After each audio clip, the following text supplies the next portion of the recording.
네, 안녕하세요. 반갑습니다. 공자면접입니다. 한국부동산원 자소서 작성 가이드에 대해서 영상을 한번 찍어보도록 하겠습니다. 많은 지원자분들께서 지원을 하시는 기관 중에 하나입니다. 상당히 인기가 높은 기관이고요. 연봉 수준도 높고 채용 인원도 타 기관에 비해서 상대적으로 적다 보니까 치열한 경쟁이 항상 예상되는데요. 한국부동산원 자기소개서 어떻게 작성하셔야 될지 향후에 면접 보실 때도 영향을 미치는 요소이기 때문에 자소서 작성하실 때 당장 서류 전형에 평가가 들어가지 않는다고 너무 복붙하는 형식으로 작성하시기보다는 공들여서 작성을 하셔야 향후 면접 준비하실 때 좀 도움이 되실 거라고 생각하는데요. 간단하게 자기소개서 어떻게 작성하셔야 되는지 알아보도록 하겠습니다. 네, 1번 문항입니다. 부동산원에 입사 지원한 동기 그리고 입사 후 실천하려 하는 목표는 무엇인지 구체적으로 서술해 주시는 문항입니다. 지원 동기는 기관에 대한 관심도를 보여주셔야 하는 문항입니다. 그래서 기관의 어떤 사업, 어떤 방향에 관심을 가지게 되셨으며 그 부분이 왜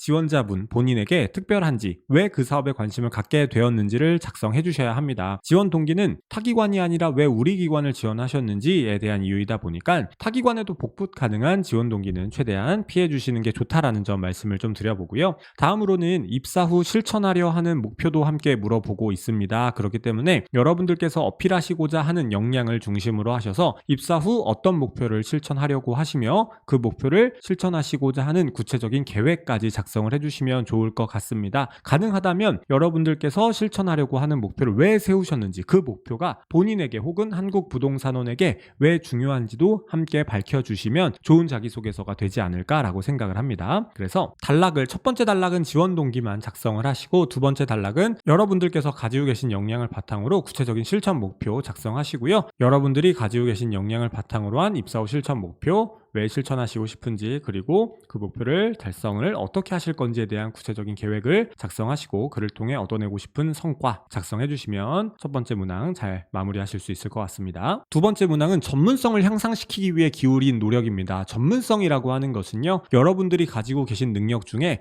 입사 후 지원 기관, 지원 직무에 필요한 능력, 도움이 되는 능력이어야 합니다. 그렇기 때문에 여러분들이 가지고 계신 능력 중에서 회사에 기여할 점하고 연결이 되는 능력을 전문성 혹은 역량이라고 잡아주시는 것이 좋습니다. 이 문항에서 기여할 점까지 적으실 필요는 없지만 기여할 점을 염두에 두시면서 적으셔야 향후 면접에서 꼬리 질문이 들어왔을 때도 답변을 잘 하실 수 있을 거라고 생각을 합니다. 그래서 여러분들의 전문성 한 가지만 정하시고요. 가급적 500자이기 때문에 두 가지 이상을 작성하시기보다는 한 가지를 작성하시고, 그래서 여러분들이 가지고 계신 전문성, 그리고 내가 가지고 있는 그 전문성이 왜 나만의 능력이라고 생각하시는지 짧게 적으셔도 되고, 필요하시다면 생략하셔도 됩니다. 여러분들의 전문성을 드러낼 수 있는 경험에 대해서 설명하신 다음에 여러분들께서 보유하신 전문성을 어떻게 잘 발휘하셨는지, 그래서 필요하다면 입사 후 기여할 점까지 작성하시고요. 그게 아니라면 이 역량이 부동산원에 왜 필요한지까지만 작성하시면서 2번 문항 마무리하시면 좋을 것 같습니다. 3번과 4번 문항은 여러분들이 보유하신 경험에 대해서 작성하시는 문항입니다. 3번 문항은 팀이나 단체에 소속되어 공동의 목표를 달성하기 위해 협업하는 과정에서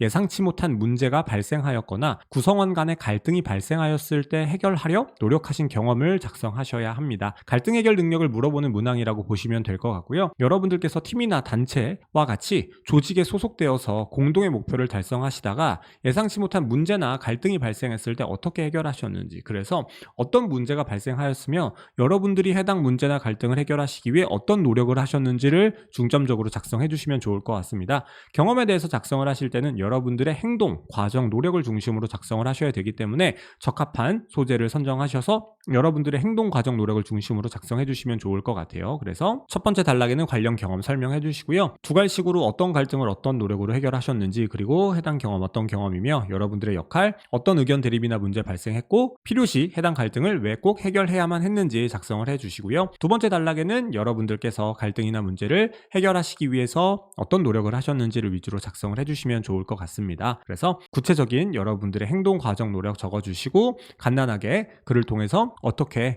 문제나 갈등이 해결되었는지 결과나 성과 부분까지 작성하신 다음에 마무리하시면 좋을 것 같아요. 4번 문항은 도전적인 목표를 세우고 성취한 경험 또는 본인의 역량에 비해서 다소 어려운 과제를 맡게 되었으나 책임감을 가지고 끝까지 업무를 수행해내서 성공적으로 마무리하신 경험입니다. 우선은 도전적인 목표를 세우고 성취하신 경험이나 내 역량에 비해 다소 어려운 과제를 맡으신 경험을 작성하셔야 되는데, 사실 역량에 비해 어려운 과제도 도전이라고 볼 수가 있겠죠. 하지만 이제 도전은 조금 더 포괄적이라고 볼 수가 있을 것 같은데, 여러분들이 잘 모르고 계셨던 분야에 새롭게 도전을 하셨다거나 혹은 성공 가능성이 상당히 희박했었던 과업에 도전하신 것도, 시도하신 것도 도전이라고 보실 수 있을 것 같아요. 그래서 도전과 관련된 소재를 하나 정하시고 그 도전을 여러분들이 성공적으로 마무리하시기 위해 어떤 노력을 하셨는지를 위주로 작성해 주시면 좋을 것 같습니다. 그래서 첫 번째 단락은 관련 경험 설명해 주시고요. 첫 문장 혹은 소제목에는 어떤 행동 과정 노력으로 어떤 목표나 과제를 해결하셨는지 작성해 주시고, 여러분들의 경험 설명해 주신 다음에 어떤 도전적인 목표 세우셨으며 그러한 목표를 세우신 이유 함께 작성해 주신 다음에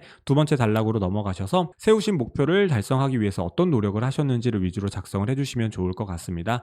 여러분들이 어떤 노력하셨고 왜 그러한 노력을 하셨고 그러한 노력을 통해서 얻으시게 된 결과와 성과는 무엇인지 순차적으로 작성해 주시면 4번 문항까지 마무리가 되실 것 같아요. 5번 문항은 직장을 선택할 때 가장 중요하게 생각하는 점, 즉 여러분들의 직업관을 물어보는 문항이라고 보시면 될 것 같습니다. 그리고 부동산원을 선택한 이유와 연계해서 작성을 해주셔야 되는데, 1번 문항에서도 지원 동기를 물어봤는데 5번 문항에서도 유사한 내용을 물어보는 것이라고 좀 생각이 듭니다. 일단 여러분들께서 생각하실 건 여러분들이 직업을 선택하시는 기준이 무엇인지를 고민을 해보시거나, 아니면 역으로 부동산원을, 타 기관이 아니라 한국부동산원을 선택하신 이유에 대해서 먼저 생각을 해보신 다음에 그 다음 그와 관련된 여러분들의 직업 선택 기준을 작성을 하시는 것도 오히려 문항에 맞는 소재를 선정하시는 데 있어서 좀 적합한 방법이 되지 않을까라고 생각을 합니다. 그래서 1번 문항하고 너무 똑같은 내용을 적으시면 안 되겠죠. 유사할 수는 있으나 완전 똑같은 내용을 적으시는 것은 좀 지양하시는 것을 추천드리고요. 그래서 여러분들께서 부동산원을 선택하신 이유와 직장을 선택할 때 여러분들이 중요하게 생각하는 점을 잘 믹스시켜서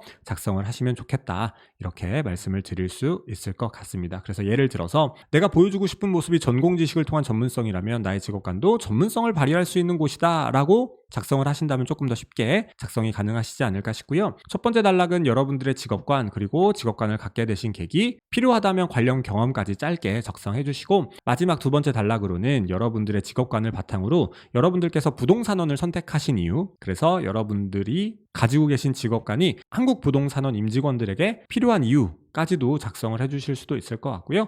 만일 필요하다면 입사 후에 여러분들이 가지고 계신 직업관을 한국부동산원에서 어떻게 발휘하실지 작성해 주시면 좋을 것 같습니다. 네, 이상으로 한국부동산원 자기소개서 작성 가이드에 대해서 알아보았습니다. 이번에 채용하는 규모가 그렇게 적지 않기 때문에 여러분들께서 꼭 좋은 결과 얻으실 수 있었으면 좋겠고요. 1월 달에 뜬 채용인데 연초에 이렇게 좋은 기관 들어가시면 2024년을 좀 여러분들 만족하시게끔 보내실 수 있지 않을까라고 생각합니다. 꼭 좋은 결과 거두실 수 있으면 좋겠고요. 그럼 자기소개서 작성 가이드는 여기서 마무리하도록 하겠습니다. 감사합니다.